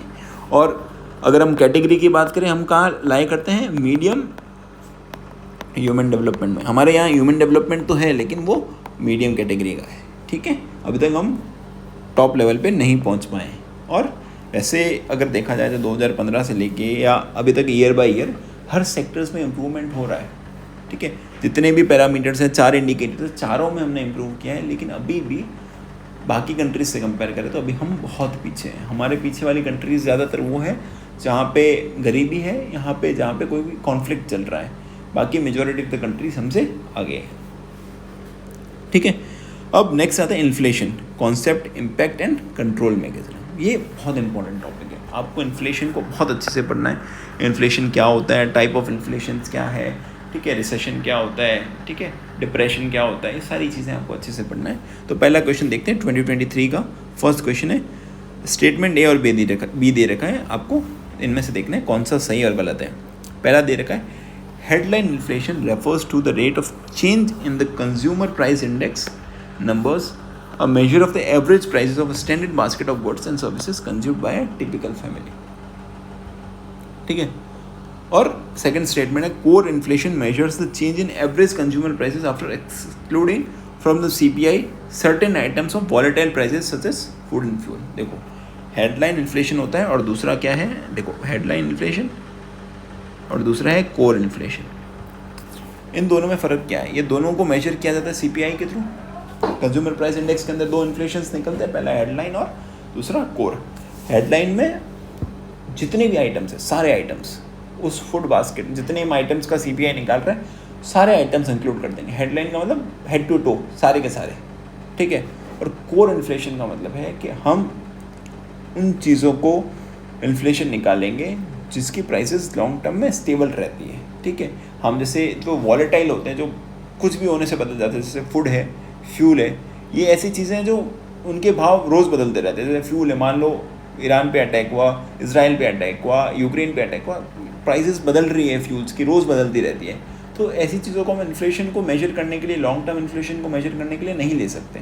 तो हम कोर इन्फ्लेशन के अंदर में फूड और फ्यूल प्राइसेस जो हैं उसको एक्सक्लूड कर देते हैं और हेडलाइन में हम जितनी भी बास्केट के अंदर आइटम थे सबको लेते हैं। तो इसमें दोनों स्टेटमेंट्स करेक्ट होंगे, ठीक है, दोनों सही है। हेडलाइन में सारे आइटम्स लेते हैं और कोर इन्फ्लेशन में वॉलेटाइल आइटम्स को छोड़ के बाकी आइटम्स लेते हैं, ठीक है। आपको जो कंज्यूमर प्राइस इंडेक्स पढ़ोगे आप, इंडेक्सेस की जो हमने बात की, उसमें ये सारी चीज़ें आपको वहाँ मिल जाएगी। फिर नेक्स्ट क्वेश्चन है 2018 का, विच of the following fix the 4% inflation target in India with tolerance level of +-2% for the period 2016 to 2021। अभी भी हमारा टारगेट यही है, 4% +-2, ये इन्फ्लेशन टारगेट है। मतलब हमारा इन्फ्लेशन जो है 4% रहना चाहिए, लेकिन कोई भी परिस्थितियों में +-2 हो सकता है, विपरीत परिस्थितियों में। तो ये टारगेट जो सेट किया था वो करता है गवर्नमेंट ऑफ इंडिया ने किया था, और इसको अचीव किसको करना है, आरबीआई को, ठीक है। Target set government of India ने किया और अचीव कौन करेगा, आरबीआई। आरबीआई इंश्योर करेगी। अभी हमने देखा मॉनेटरी पॉलिसी में कि आरबीआई का रोल है कि इन्फ्लेशन को कंट्रोल करना, और गवर्नमेंट इंडिया टारगेट सेट करती है किसके साथ में बैठ के, और किसके साथ में बैठ के ये चीज़ें मैनेज होगी, मॉनेटरी पॉलिसी कमेटी। ये इंपॉर्टेंट कमेटी है, ठीक है, मॉनेटरी पॉलिसी कमेटी। ये आपको इसको देखना है, इसके मेंबर्स कौन कौन होते हैं और इसमें इसको अपॉइंट कौन करता है, इसका चेयरमैन कौन होता है, चेयरमैन आरबीआई का गवर्नर होगा, ठीक है। इसके मेंबर्स कौन है, इनको अपॉइंट कौन करता है, उसके ड्यूटीज़ क्या है, ये आपको देखना है। और कब बनी थी ये कमेटी, ये आप कमेटी एक बार अच्छे से पढ़ लेना, ठीक है। और टेलीग्राम पे मैं डाल भी दूंगा इससे रिलेटेड जो भी फैक्ट्स हैं। 2018 का सेकंड क्वेश्चन है असर्शन रीजन वाला, cost push inflation is caused bye shift in aggregate supply curve. देखो, सप्लाई कर्व होते हैं, डिमांड कर्व होते हैं, जो बेसिक इकोनॉमिक्स के कर्व्स होते हैं। सप्लाई कर्व में 2 तरीके के होते हैं, ठीक है। एक होता है शॉर्ट रन, एक होता है लॉन्ग रन से। इसमें ये देखा जाता है कि कैसे प्राइस लेवल के साथ साथ में कैसे सप्लाई और डिमांड्स बदलती है। सप्लाई और डिमांड का उसमें देखा जाता है कि कैसे प्राइस लेवल जैसे जैसे चेंज होगा और सप्लाई कर्व में क्या इम्पैक्ट आने वाला है। तो ये बोल रहा है कि कॉस्ट पुश इन्फ्लेशन, 2 इन्फ्लेशन होते हैं, पहला होता है कॉस्ट पुश, ठीक है, और दूसरा होता है डिमांड पुश। देखो इन्फ्लेशन का मतलब है कि महंगाई बढ़नी, कॉस्ट पुश का मतलब है कि आप जो प्रोडक्ट्स बना रहे हो उन बनाने में जितनी भी लागत आ रही है, वो कॉस्ट आ रही है, उस कॉस्ट में इंक्रीज़ हुआ, जैसे वेजेस बढ़ गए, या आप कोई प्रोडक्ट था आपका जो रॉ मटेरियल था उसके प्राइसेस बढ़ते हैं तो उससे आपकी महंगाई बढ़ने लगी, उस ओवरऑल कॉस्ट उस ओवरऑल मार्केट प्राइस बढ़ जाएगी आपके प्रोडक्ट की, ठीक है।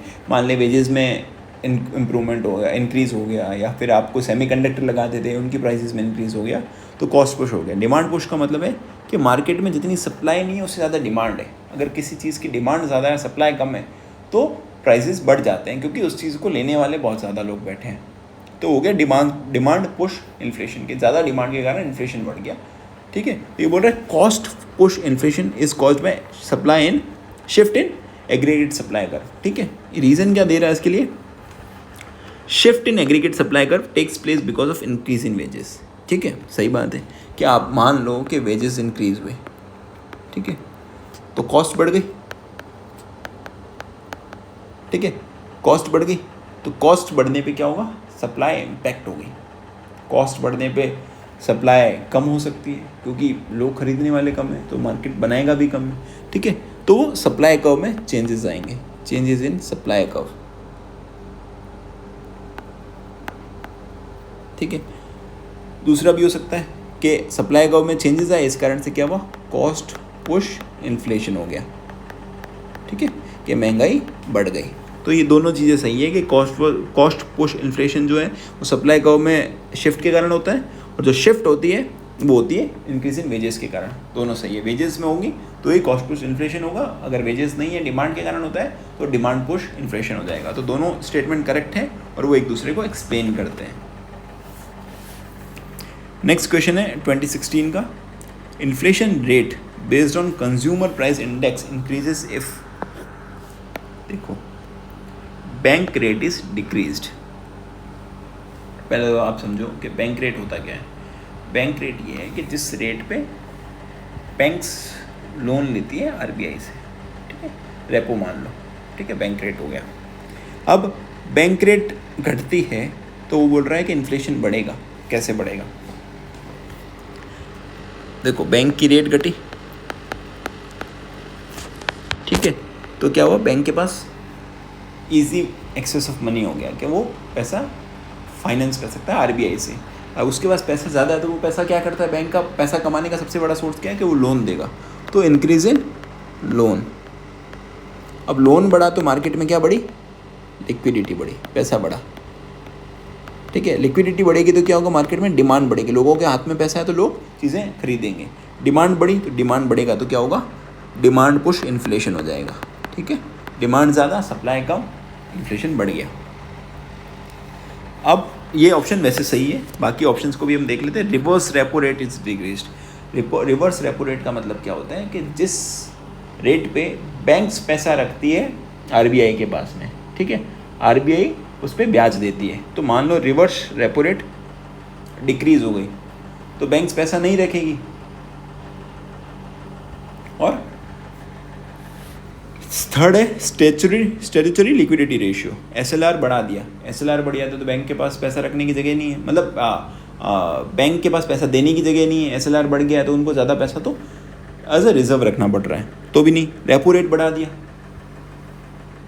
ठीक है, रेपो रेट बढ़ा दिया तो क्या हुआ? बैंक को उधार महंगे में लेना पड़ रहा है, ठीक है, उधार महंगा पड़ रहा है, तो महंगा उधार पड़ेगा तो वो आगे दे भी नहीं पाएंगे आगे। अगर बैंक, रेपो रेट का मतलब है कि आरबीआई किस रेट पे बैंक को पैसा देता है। अगर रेपो रेट बढ़ा दिया तो मतलब बैंक के लिए वो पैसा लेना मुश्किल है, पैसा लेना मुश्किल है तो आगे पेमेंट भी वो महंगाई से होगा, ठीक है। ये हो गया आंसर इसका, बैंक रेट इज डिक्रीज्ड। अब आता है next topic, major economic problems and government initiatives, economic reforms and liberalisations, ठीक है। जो भी एलपीजी रिफॉर्म्स वगैरह होते हैं वो सारी चीज़ों को देखेंगे, और गवर्नमेंट की कोई भी पॉलिसीज़ वगैरह स्कीम्स वगैरह है तो वो सब देखेंगे। अब इसमें हम देखेंगे कि मेजॉरिटी जब तो क्वेश्चन आ रहे हैं 2023 में आए जो सेक्टर स्पेसिफिक क्वेश्चन है, जैसे फार्मास्यूटिकल सेक्टर्स पे आया, उसके बाद में ऑटोमोबाइल सेक्टर पे क्वेश्चन आया, तो वो सेक्टर्स वाइज जो डेटाज है बजट और इकोनॉमिक सर्वे में उनको देखने को मिलते हैं और उनको अच्छे से पढ़ना है उनको एक बार।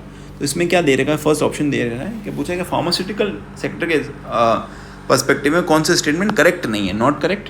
India has 80% market share of global vaccine manufacturing. ठीक है, वैक्सीन चल रही थी, अभी कोविड था तो इसमें वैक्सीन के रिलेटेड बहुत सारे डेटाज आ रहे थे न्यूज़पेपर में बार बार। तो इसमें दे रखा है कि 80% मार्केट शेयर है इंडिया, ठीक है, गवर्नमेंट का, इंडिया का।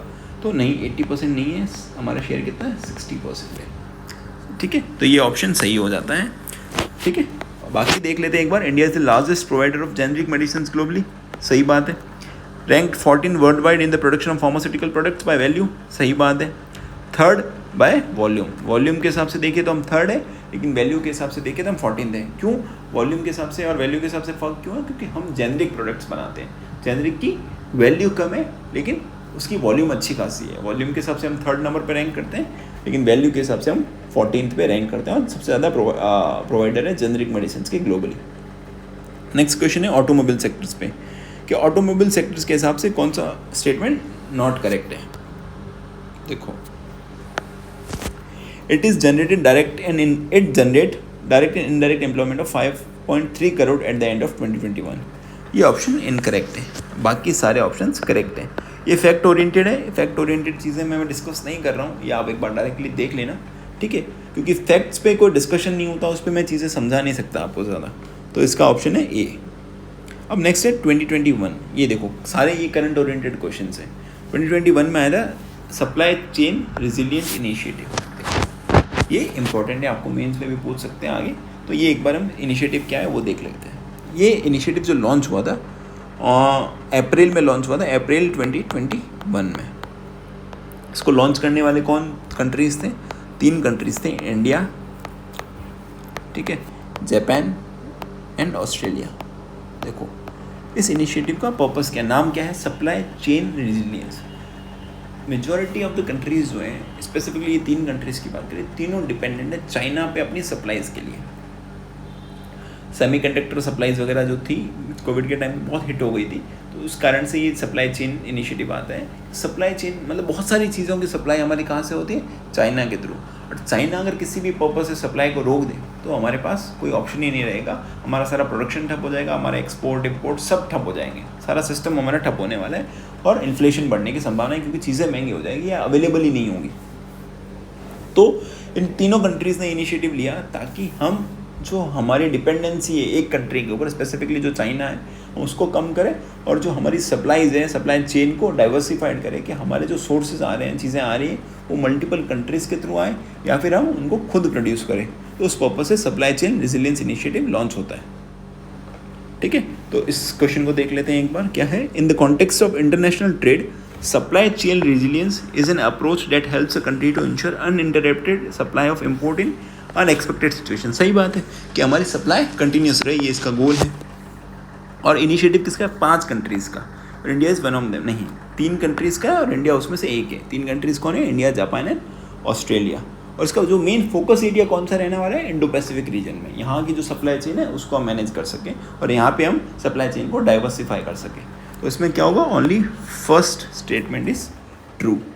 नेक्स्ट क्वेश्चन है 2018 का क्वेश्चन है, why companies go for business process reengineering with the help of technology. Business process reengineering का मतलब है कि जो बिजनेस में सिस्टम्स या प्रोसेसेस चल रहे हैं हम उसको चेंज करें और इसको टेक्निकली एडवांस बनाएं ताकि हमारा प्रोडक्शन जो है, हमारा सर्विस डिलीवरी का जो सिस्टम है एफिशिएंट हो सके और हम अच्छे से प्रॉफिट डिराइव कर सके उस सिस्टम से और कंज्यूमर को अच्छे से सेटिस्फाई कर सके। तो ये बोल रहे क्यों जाती हैं companies business process reengineering की तरफ। पहला, customers demand and expectation are continuously increasing. सही बात है, कस्टमर की डिमांड्स बन रही है, वो चाहते हैं कि हमको सर्विसेज और अच्छी मिले, तो ये रीज़न सही है।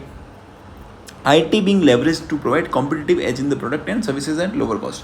सही बात है कि कॉस्ट भी बढ़ाएं और हम कॉम्पिटिटिव एज भी ले पाएँ, तो ये भी सही है। और the pace of change is accelerated with the liberalisation of economies world over. सही बात है, ये तीनों रीजन हैं कि companies business process reengineering की तरफ जा रहे हैं। तो आंसर क्या होगा, all of this. Next question की तरफ बढ़ते हैं। 2016 का क्वेश्चन है, which of the following statement is correct about the balance of payment trade of India. ठीक है, बैलेंस ऑफ पेमेंट ट्रेड की बात करें, बैलेंस ऑफ पेमेंट का मतलब है कितना माल आ रहा है और कितना माल जा रहा है, एक्सपोर्ट इम्पोर्ट। उनके बीच में बैलेंस ऑफ ट्रेड कितना है। बैलेंस ऑफ ट्रेड देखना है एक तो आपको, और सेकंड चीज़ आपको देखनी है बैलेंस ऑफ पेमेंट। दोनों चीज़ को आपको अच्छे से देखना है एक बार, ठीक है। और मैं ये अपलोड कर दूंगा टेलीग्राम पे। तो इस क्वेश्चन का जो आंसर है ये वो है थर्ड है, India's trade balance remain negative for the entire period of 1949 to 2015-16 except for 2 years 72 and 73 and 76-77 when it was positive. देखो ट्रेड का बैलेंस नेगेटिव का मतलब है कि हमारा मोस्ट ऑफ द टाइम्स हमारा नेगेटिव ही रहा है। नेगेटिव मीन्स हमारा इम्पोर्ट ज़्यादा है। देखो import is more than export, क्यों हम इम्पोर्ट बहुत ज़्यादा कर रहे हैं, हमारा एक्सपोर्ट उतना है ही नहीं हमारे पास में, इसलिए हमारा ट्रेड बैलेंस नेगेटिव है। लेकिन ये 2 साल ऐसे थे, 2 पीरियड ऐसा था जब हमारा पॉजिटिव रहा था, ठीक है, क्योंकि हमारे एक्सपोर्ट ज़्यादा हो गए थे इम्पोर्ट से। तो अगर आपको पूछे जनरली तो हमारा इम्पोर्ट ज़्यादा है एक्सपोर्ट से, ठीक है। आपको बैलेंस ऑफ पेमेंट भी देखना है और बैलेंस ऑफ ट्रेड भी देखना है। नेक्स्ट टॉपिक की तरफ बढ़ते हैं जो है poverty, unemployment, concept, types, causes, remedies, current flagship schemes. यहाँ पे स्कीम्स आती हैं जो सोशल सर्विस वाली स्कीम्स हैं, पोवर्टी वाली स्कीम्स हैं, ये सारी बहुत इंपॉर्टेंट स्कीम्स हैं जो करंट में जो भी स्कीम्स ट्रेंड में होगी वो आपको एक बार देखनी है। और जैसे भी कोई भी चीज़ें न्यूज़ में रहेगी हम एक बार प्री से पहले सारी स्कीम्स को कवर कर लेंगे। तो पोवर्टी के टाइप्स क्या है, कॉजेज़ क्या है, ये सबको आपको अच्छे से देखना है, ठीक है। और पोवर्टी कैसे मेजर किया जाता है, उसमें कौन कौन सी कमेटी के रिकमेंडेशंस को हम एक्सेप्ट करते हैं, तेंदुलकर कमेटी है, रंगराजन कमेटी है, ठीक है। ये सारी कमेटीज़ के रिकमेंडेशंस भी हम देखेंगे, लक्कड़वाला कमेटी वगैरह है, सारी एक बार आपको कमेटीज़ भी देखनी है। तो क्वेश्चन है unemployment and poverty estimates in India are based on, किस चीज़ पे हम बेस करते हैं। तो हमारे जो भी एस्टिमेट्स बनते हैं वो बनते हैं NSSO हाउस होल्ड सर्वे जो होता है उसके बेसिस पे। हाउस होल्ड कंजम्पशन एक्सपेंडिचर सर्वे होता है, NSSO कंडक्ट करता है, उसके बेसिस पे पोवर्टी और अनएम्प्लॉयमेंट के एस्टिमेट्स बनाए जाते हैं और उसके बेसिस पे स्कीम्स और प्लानिंग होती है। Next question is 2013 poverty ratio based on methodology. ये देखो 2013 का क्वेश्चन है, करंट में रही होगी ये कमेटी, तो इतना इंपॉर्टेंट नहीं है, इसका एक बार आंसर देख लो, वो है छत्तीसगढ़ 37.9%। इतना इंपॉर्टेंट नहीं है, इससे कुछ आपको मिलने नहीं वाला है। तो करंट में जो भी चीज़ें हमको अभी की देखनी पड़ेगी, ये सारी चीज़ें इंपॉर्टेंट नहीं है। नेक्स्ट टॉपिक है subsidies, public and public distribution system, ठीक है। सब्सिडीज़, टाइप ऑफ सब्सिडीज़ क्या होता है, एग्रीकल्चर सब्सिडीज़ कौन कौन सी होती है, ठीक है, MSP क्या है, ठीक है, ये सब हम देखना है इसमें पब्लिक डिस्ट्रीब्यूशन सिस्टम के अंदर, ठीक है। पहला क्वेश्चन है since 1997-1998 which statement is correct regarding MSP, ठीक है। MSP मतलब क्या होता है कि सरकार एग्रीकल्चर प्रोडक्ट्स पे एक फिक्स प्राइस देती है कि अगर आपकी वो चीज़ मार्केट में ना भी बिके लेकिन हम उतना पैसा आपको देंगे, MSP देंगे, इतने पैसे में हम आपसे वो चीज़ खरीद लेंगे, ठीक है। ये MSP होती है सरकार के द्वारा। ये अभी कितने प्रोडक्ट्स के ऊपर सरकार ने डिक्लेयर की है, सरकार ने डिक्लेयर करती है 23 प्रोडक्ट्स हैं, एग्रीकल्चर प्रोडक्ट्स हैं, और प्लस शुगर केन के लिए डिक्लेयर करती है सरकार फेयर एंड रेम्यूनरेटिव प्राइस, जो FRP होती है वो डिक्लेयर होती है सिर्फ शुगर केन के लिए, बाकियों के लिए MSP होती है और शुगर केन के लिए फेयर एंड रेम्यूनरेटिव प्राइस होती है। अब ये कब से चल रहा है, ये 1960 से सरकार ये डिक्लेयर करती आ रही है। और इसको डिक्लेयर कौन करते हैं, देखो CACP होती है, committee on agriculture and CACP शायद agriculture and consumer prices, I am not sure. CACP इसको रेकमेंड करती है, ठीक है। एक बार देख लेना CACP का फुल फॉर्म। CACP इसको रेकमेंड करती है CCAA को, cabinet committee on economic affairs को, और CCAA डिक्लेयर करती है, ठीक है। अब ये MSP किन बेसिस पे CACP जो है कौन कौन से पैरामीटर्स पे देखती है, जिसके बेसिस पे ये MSP बनाई जाती है। तो वो पैरामीटर्स 3 हैं जनरली। पहला जिसको बोलते हैं A2। A2 का मतलब है कि डायरेक्ट कॉस्ट क्या आई वो प्रोडक्शन करने के लिए फार्मर को। अगर फार्मर ने मान ले सरसों उगाया, फार्मर ने गेहूँ उगाया, बाजरा उगाया, तो उस चीज़ को उगाने में फार्मर की कॉस्ट क्या है, कॉस्ट में से उसके सीड्स का पैसा कितना हुआ, फर्टिलाइज़र की कॉस्ट क्या है, इरिगेशन कॉस्ट क्या है, लेबर, फ्यूल वगैरह जो बेसिक कॉस्ट होती है वो सारी कॉस्ट क्या हुई, ठीक है। तो इसमें अपन डायरेक्ट कॉस्ट देखते हैं, direct cost to farmer. Second is A2 + FL। FL का मतलब हो गया फैमिली लेबर, ठीक है। तो आपने A2 में तो लेबर की कॉस्ट आ गई, जो एक्सटर्नल लेबर है उसकी कॉस्ट A2 में आ जाएगी, लेकिन जो फैमिली के लोग इन्वॉल्व थे, जो फैमिली के लोग काम कर रहे थे खेत पे, तो उनकी भी क्या कॉस्ट है, उनकी सैलरी क्या होती है, अगर उसको अज्यूम करते हैं तो वो A2+FL में देखेंगे। थर्ड होता है C2 कॉस्ट। C2 कॉस्ट में क्या हुआ कि आपने A2 और FL तो है ही है, ठीक है, A2 FL की कॉस्ट तो है ही है, साथ में जो लैंड ओन की है उसकी रेंटल वैल्यू क्या हो सकती है, वो रेंटल वैल्यू प्लस जो खुद की कैपिटल असेट्स हैं, जो खुद की चीज़ें हैं, जैसे कोई पाला हो, ट्रैक्टर हो, सारी चीज़ें हैं, तो उसका इंटरेस्ट रेट क्या आएगा, ठीक है, interest on own capital assets. तो वो दोनों चीज़ें, ठीक है, जो खुद की चीज़ें आपने अगर मान लो बाहर से कोई चीज़ हायर की वो तो A2 में आ जाएगी, लेकिन आपकी जो खुद की चीज़ें आप यूज़ कर रहे हो तो उसका कॉस्ट क्या आने वाला है, तो वो सारी C2 में काउंट होती है। तो सबसे ज़्यादा कॉस्ट होती है C2 में, सेकंड इज़ A2+FL, और A2 में सबसे कम चीज़ें काउंट होती है। तो ये बोल रहे हैं कि जो MSP हमारी डिक्लेयर होती है वो कितनी होती है। जो प्रेजेंटली हम MSP डिक्लेयर करते हैं वो होता है A2+FL 1.5 टाइम्स या A2+FL प्लस 50%।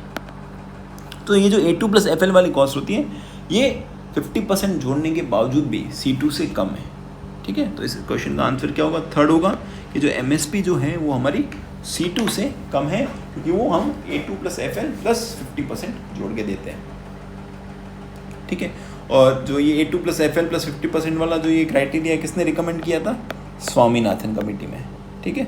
स्वामीनाथन कौन है ये आपको पढ़ना है, क्योंकि आपके मेंस के लिए इंपॉर्टेंट जो साइंटिस्ट की बात होती है उसमें स्वामीनाथन बहुत इंपॉर्टेंट साइंटिस्ट है, और रिसेंटली उनकी डेथ हो गई थी। तो आगे के जो भी मेंस का एग्ज़ाम होता है उसमें ये क्वेश्चन इंपॉर्टेंट बन सकता है कि स्वामीनाथन कौन थे, या स्वामीनाथन जो कमिटीज़ थी वो किससे रिलेटेड थी, ये आपके प्रीलिम्स में भी पूछ सकते हैं।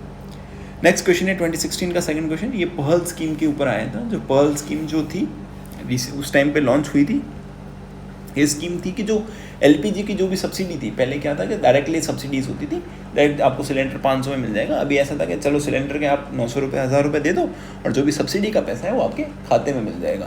तो इससे क्या हुआ, जो ब्लैक मार्केटिंग वगैरह जो चीज़ें थी वो बहुत ज़्यादा कंट्रोल हो गई, ठीक है। तो इसका स्टेटमेंट क्या था, पहला स्टेटमेंट है फर्स्ट वेराइटी ऑफ जैम है, ठीक है, जनधन आधार मोबाइल, ठीक है, फर्स्ट वेराइटी थी, सही बात है, क्योंकि इसमें तीनों चीज़ों का इंक्लूजन होना था। आधार नंबर के बेसिस पे आपके जनधन अकाउंट में पैसा आ जाएगा और आपके मोबाइल पे अलर्ट हो जाएगा। It transfer LPG subsidy by DBT means direct benefit transfer, सही बात है। It directly transfer LPG subsidy into customers bank account, सही बात है। तीनों स्टेटमेंट सही है, all the statements are true. और ये था ये पर्ल स्कीम के रिलेटेड क्वेश्चन। तो अभी हमको प्रेजेंटली क्या करना है, हमको रिसेंट में जो भी स्कीम्स लॉन्च होती हैं और जो भी इंपॉर्टेंट स्कीम्स हैं जो प्रीवियसली लॉन्च हुई उन सबको देखना है। रिसेंट की स्कीम्स बस प्रीवियस की इंपॉर्टेंट स्कीम्स को देखना है, सारी स्कीम्स नहीं देखनी है प्रीवियस की, जो इंपॉर्टेंट स्कीम्स है वो देखनी है। सेकेंडली जो जो टॉपिक्स की हमने बात की, इन्फ्लेशन है, वो है balance of payment, balance of trade, और बाकी जो भी प्रीवियस में मैंने जो जो टॉपिक्स बताए कि आपको एक बार उनको खुद से देखना है। तो आपको सारे टॉपिक्स देखने हैं, उसके लिए आप कोई भी ऑथेंटिक सोर्स यूज़ कर सकते हो, जैसे UPSC की बुक्स है या फिर अच्छे कोचिंग के अच्छे नोट्स। आपको फालतू नोट्स को नहीं देखना है, ऐसे नोट्स जो रेलेवेंट हो और करंटली अपडेटेड हो। इकोनॉमी में क्या होती है, चीज़ें पैरामीटर्स चेंज होते रहते हैं, जो करंट के अपडेटेड नोट्स हो वो आपको देखने हैं। और करंट में प्लस करंट अफेयर्स में जो भी चीज़ें न्यूज़ में हैं, जैसे स्टॉक मार्केट रिलेटेड चीज़ें हो गई, या गवर्नमेंट ने कोई पैरामीटर्स चेंज किए हों, वो सारी चीज़ें हो गई, या बजट है, इकोनॉमिक सर्वे है, राजस्थान का भी इकोनॉमिक सर्वे देखना है और इंडिया का बजट और इकोनॉमिक सर्वे दोनों देखना है, ठीक है। ये सारी चीज़ें आपको देखनी है इकोनॉमिकली। इकोनॉमी बहुत ईजी क्वेश्चन आते हैं, आपके शॉर्ट मार्क्स आ सकते हैं, इकोनॉमी में 100% मार्क्स आ सकते हैं, ठीक है। तो जो भी चीज़ों की हमने बात की वो मैं आपको एक बार टेलीग्राम पे चीज़ें शेयर कर दूंगा, और बाकी आप रिवाइज करते रहिए और ऑथेंटिक सोर्स से चीज़ें पढ़ते रहिए। चलिए मिलते हैं अगले लेक्चर में।